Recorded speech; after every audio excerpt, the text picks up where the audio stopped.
I mean, you gotta give it to Trump. He said that he would bring the world together, and that's exactly what he's doing. The problem is, he's also making the United States completely irrelevant in the process. If you haven't heard, China just hosted this huge summit, a dinner rehearsal, if you will, and the United States wasn't even invited. China is sitting at the head of the table, and America doesn't even have a seat. Russia was there.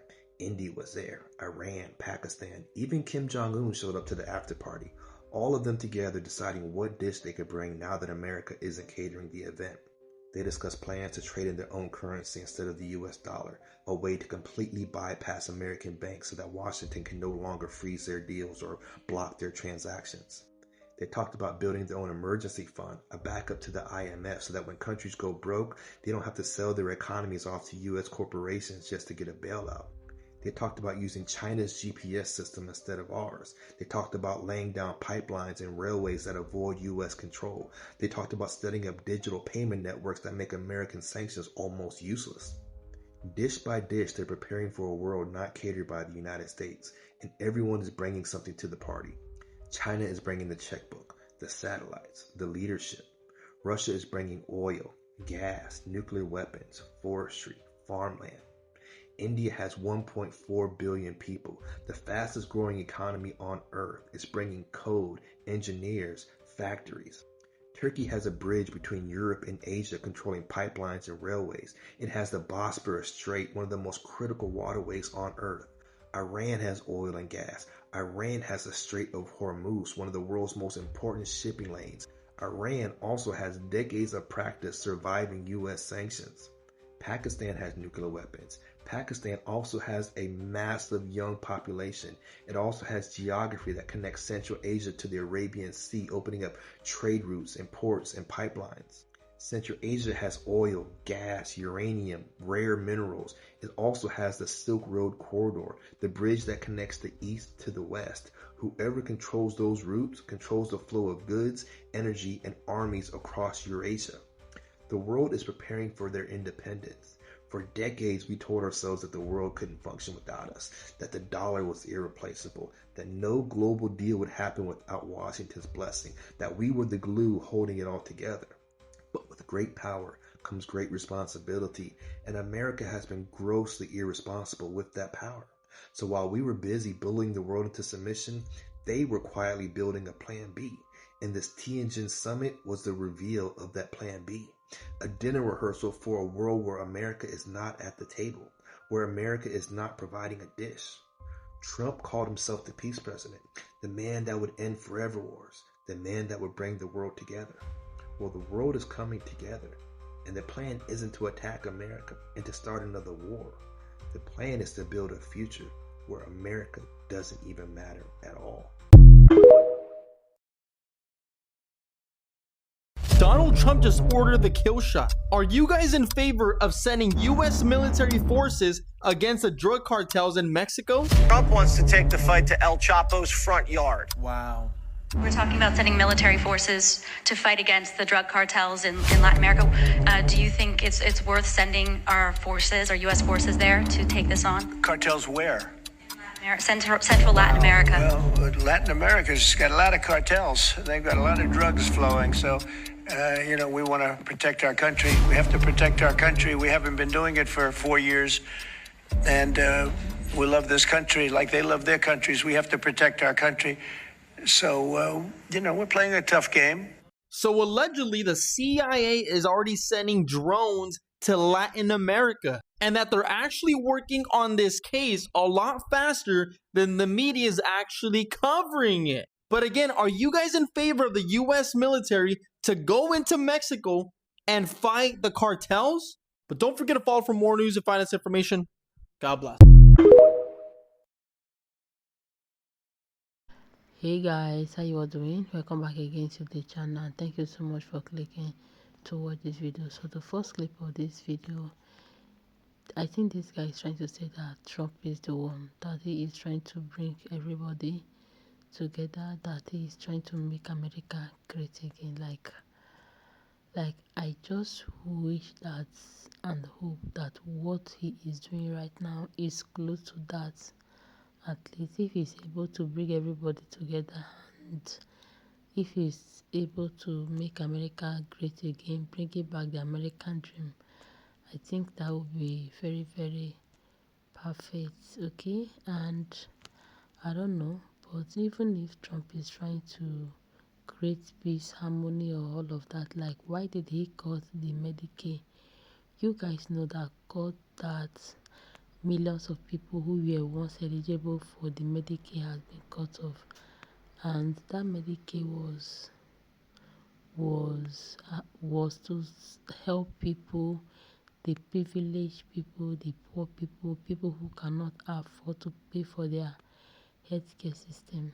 Guys, there was this particular video I posted, and this guy commented under my video saying that he is 60 years of age and now and he is disabled. He is saying that he got a call saying that his Medicaid has been cut off. And guys, that was really so painful, because when I saw that comment, like, I felt so bad, right?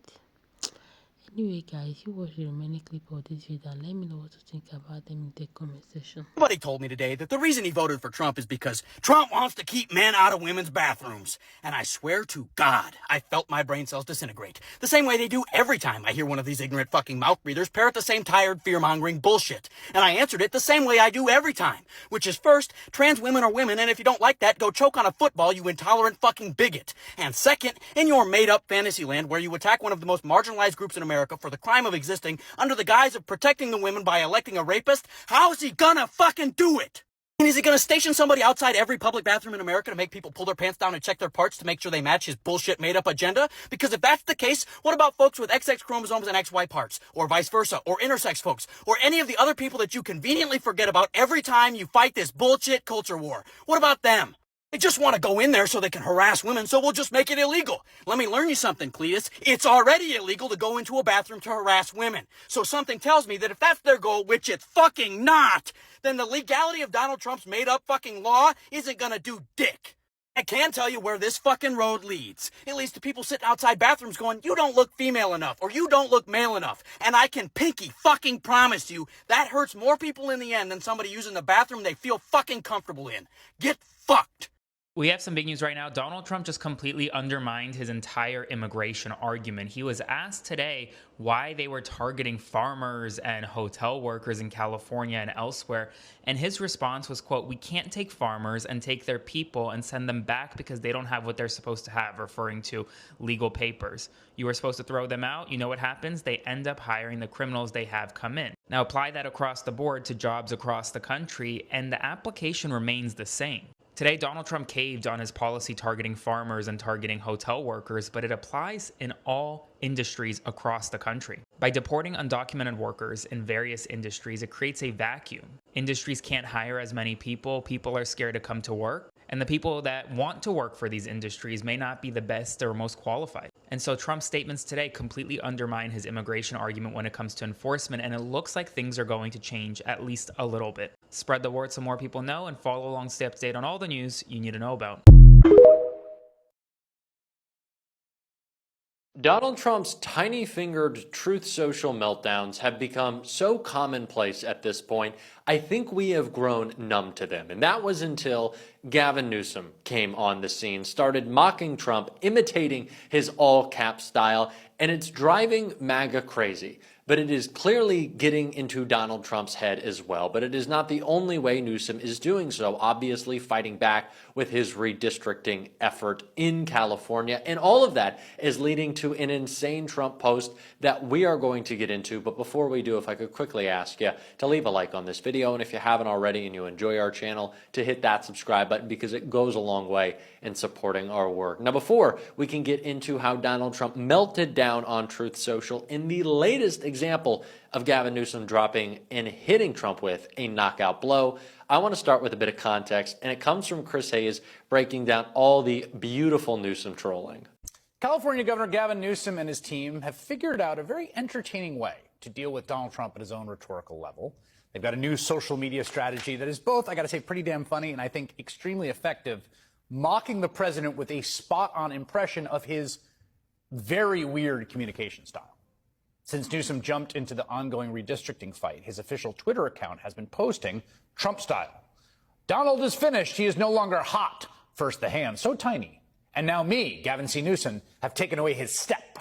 Many are saying we can't even do the big stairs on Air Force One anymore. Uses the little baby stairs now. Sad. Has all the Trump trademarks, all capital letters, random quotation marks, little parentheticals, complete unhinged absurdity. From just this morning, I thought this was a good one. I hate Kid Rock, GCN. Reference to Trump's infamous I hate Taylor Swift. Another drags the vice president into it. Not even JD Just Dance Vans can save Trump from the disastrous MAPS war he has started. Not even his eyeliner lines look as pretty as California map lines. He will fail, as he always does. Sad, and I, the peacetime governor of our nation's favorite, will save America once again. Many are now calling me Gavin Christopher Columbus Newsom because of the maps. Thank you for your attention to this matter.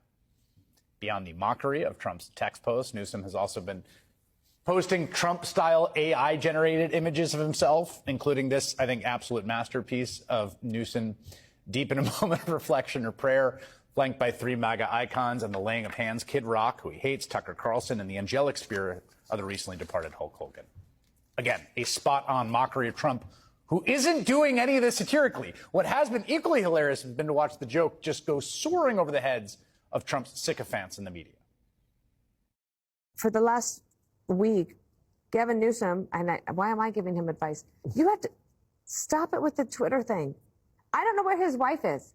If I were his wife, Everybody's talking about whether Donald Trump is dead or like sick, but I just saw I saw live where a man was looking at cleared airspace and restricted airspace in and around the White House, his golf courses, like all the places that he usually goes. There is no cleared or restricted airspace for anywhere that he's not flying. He hasn't. All of the restrictions were canceled on the 27th at 6:30 p.m. He's not flying, he's not driving. So wherever they're saying he's going, where is he go? Through tunnels? No. This message is for ICE, for law enforcement, for the National Guard, and for any active U.S. military that are currently in Los Angeles. What the fuck are you doing? Your job is to serve and to protect the people and to uphold the Constitution. And when you get an order that is unconstitutional, that is illegal, it is your job to not go through with it. You are acting as American traitors. You're going after our own people. And we are not going to stand for that. We see you in the streets of Los Angeles going after people that are not being violent. You're shoving them to the ground. You're tear gassing them. You're shooting them with rubber bullets. Do you think that we're proud of you? We're ashamed of you. Now, we love our military. We love our veterans. We respect them. We take care of them. But you people in Los Angeles right now that are siding with this dictator wannabe that's giving you illegal orders, we are ashamed of you. And if you continue... The White House slipped today. So people are saying Donald Trump died. Check this out. I am not a conspiracy theorist, by no means necessary, but I got some information I gotta share with y'all, bro. So I seen today that the White House released a photo of Donald Trump after all the rumors of Donald Trump having health decline because of the scars on his hands, his swollen ankles. He's been saying that he wants to do things because he's trying to get to heaven. I want to try and get to heaven if possible. I'm hearing I'm not doing well. All of a sudden, he's just randomly saying these things, and people are coming up with their conspiracies that maybe the doctors told him something that he didn't want to hear. So people are trying to say, hey, it's Labor Day weekend in America, and the president and the White House don't have nothing on their schedule for the next 3 days. Sounds a little bit odd. And I would say, man, y'all overthinking it. But the White House slipped today. They released a photo August 30th, 2025, and it resembles the same exact photo that was released by the Associated Press, Susan Walsh, September 28, 2019. You guys can look this up. This is an official photo. And in that photo, you have the same exact trucks parked back to back. It's black Suburbans parked back to back in the same exact spot with Donald Trump wearing the same exact red hat, white shirt, and blue pants walking out to go golfing. Now, I don't know if that's just it's golfing attire, but what a crazy coincidence that the photos resemble so much of each other. Now, I don't know why people will be celebrating the president's death. It does sound a little bit Queen Elizabeth-ish, but I'm not here to say he passed away. I don't think he did. I really don't believe so. But I do believe that something is going on. I'm not a conspiracy theorist, but the internet is driving me to think. And with the Simpsons predicting his death, and all of a sudden he's saying things like, I want to go to heaven. I want to try and get to heaven if possible. I'm hearing I'm not doing well. Bruh. He's partially seeking peace in order to get to heaven. Was he joking, or is there spiritual motivation behind his peace deals here? I think the president was serious. I think the president wants to get to heaven, as I hope we all do in this room as well. This is crazy. Oh my God. Guys, thank you so much for watching this video, and let me know what are your thoughts. Let me know what you think about them in the comment section. Please don't forget to like this video, and don't forget to subscribe to the channel in case you have not subscribed already. So guys, you stay tuned and see you in my next episode. Bye.